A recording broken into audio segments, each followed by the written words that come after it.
Kia ora whānau, welcome back to Hanging Out with Mrs. T. Second video for today, and second like in the kitchen video, which I'm really excited about. I'm going to be making dinner. This is one of my very popular, famous pasta recipes that I got from my husband's uncle when we still lived in South Africa, and sort of adapted it to my style. What you're going to need for this recipe is a bag of pasta.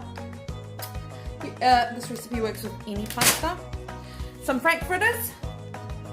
This is my second favorite brand. I normally like the Turk's chicken ones.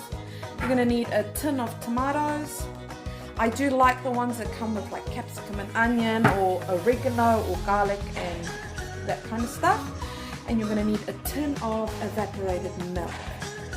Now, first thing you want to do is you want to get a nice big pot. You want to pop in some water and some salt to get your pasta boiling. So I'm going to do that now. Got my big pot.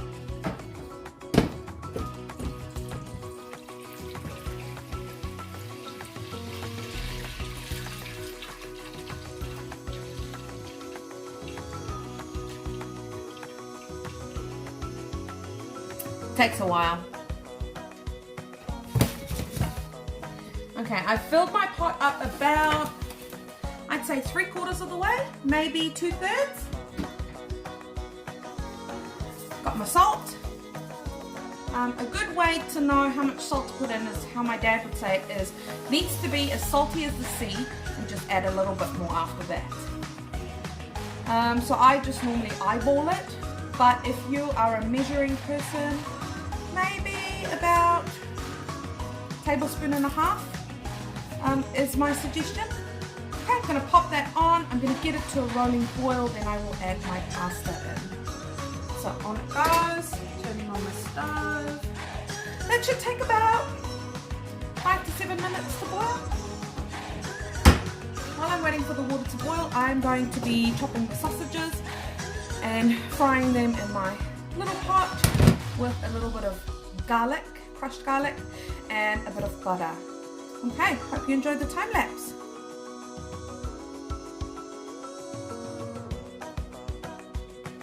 Right, so I let my butter melt and I've popped in some garlic with my butter so that can just fry up a little bit. I've chopped my sausages, I've put them in my little pot, and now I'm just waiting for them to brown a little bit. In South Africa, when we had this the first time, it was actually made with sausages that are like frankfurters, but they're called Russians. They're just a little bit bigger, so a frankfurter might be about that skinny, where a Russian will be about that big, and boy was it delicious.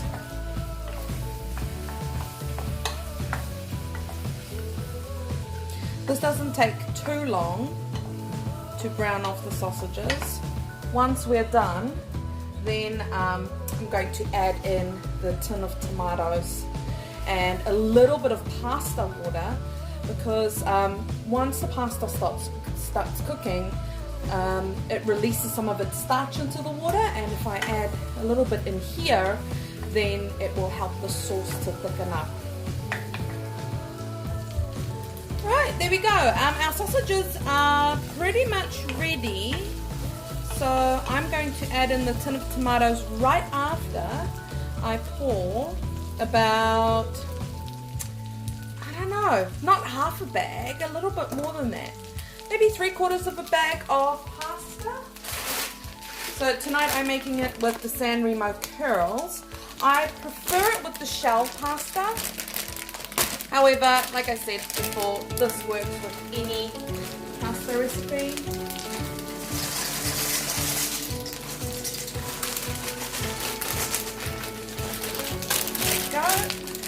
This is a family favorite in our house. I'd say we eat it maybe every fortnight. Okay, listen to that nice sizzle from the sausages. Beautifully browned sausages. Okay. At the moment, my my stovetop can go from 1 to 10, 1 being the lowest and 10 being the highest.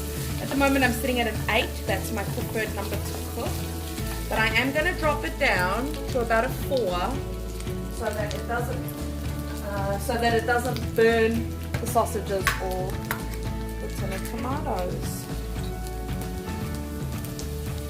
Okay, now if you've cooked with tin tomato before, you know that you would need to add in some extra salt just to enhance some of the flavors.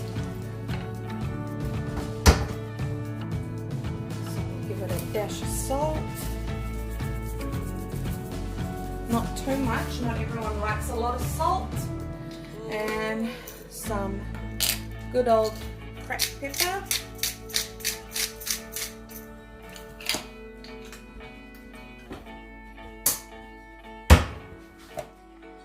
And then for experts only kids, I normally just dip my tin in there, fill it up about maybe a third of the way, and rinse out everything. See, nice clean tin, because I don't like wastage.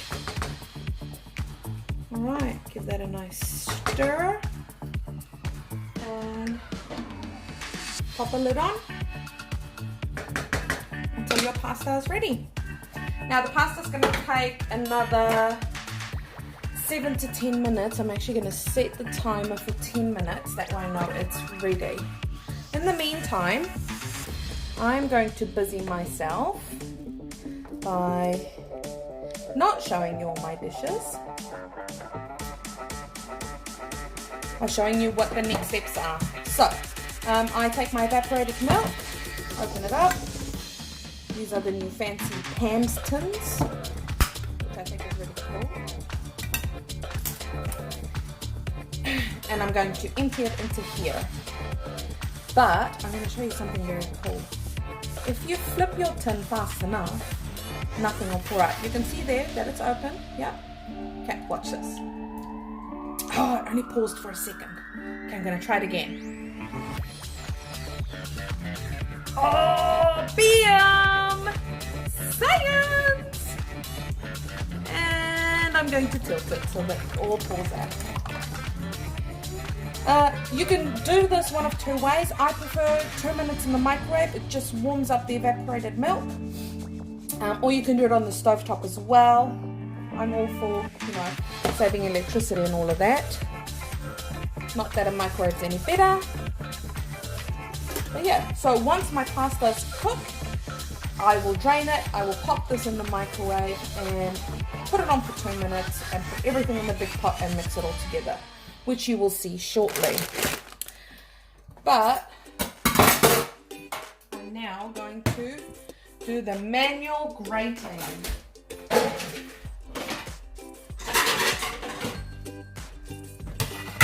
Boy, don't we all love grating some cheese. I like being generous with my cheese, so I'm going to use the rough side and not the small side. My kids always complain about grating cheese. Now, the reason for uploading this recipe is last year, 2019, I had some students in my class who thought they were very funny. You know who you are, hashtag Jack, hashtag Corey. And whenever I brought some of my pasta for lunch, they would beg me for some of it. They absolutely loved it. And I've been promising them a copy of the recipe, but that required me to actually write it down. Being a teacher, I'm not saying I'm far too busy, it's just, it's easier to show. I do better with showing people. So I thought I'd make this video, perfect opportunity, and then just share it with them so they can try it at home. This is a kid-friendly recipe. You can make adjustments. My rule of thumb is normally try the recipe once, the way it's meant to be, and then adjust it. Add in some spinach leaves or mushrooms or whatever it is you like. But kids, if you are trying this, make sure you have an adult supervising. I don't want anyone burning themselves. That'd be the last thing. on my list of things. So yeah, Corey and Jack, I really hope you enjoy this recipe and that you give it a go. Right, I'll be back shortly with putting everything together. So I've drained my pasta, I've got it in the pot now. I'm gonna add this yummy mixture to it. I'm just going to let it sit there for the 2 minutes that my evaporated milk is going in the microwave for. Now that it's nice and hot, I'm going to pour it all over my pasta and give it a good mix.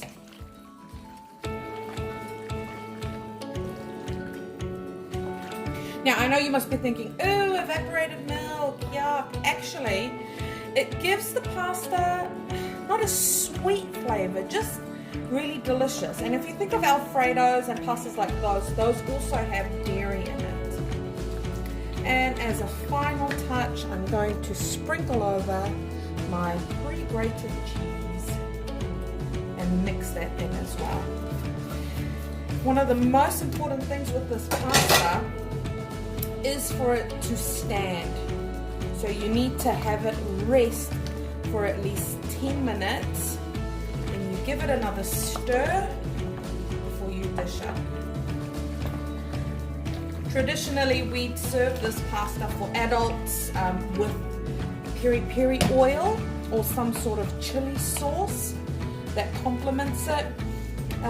For the kids, they eat it just like this. My kids like to put tomato sauce with it, which I think is yuck. Yeah, and my husband likes having it with all sorts of different chili sauces.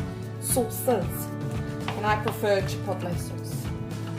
And there we go. There is our very delicious sausage pasta.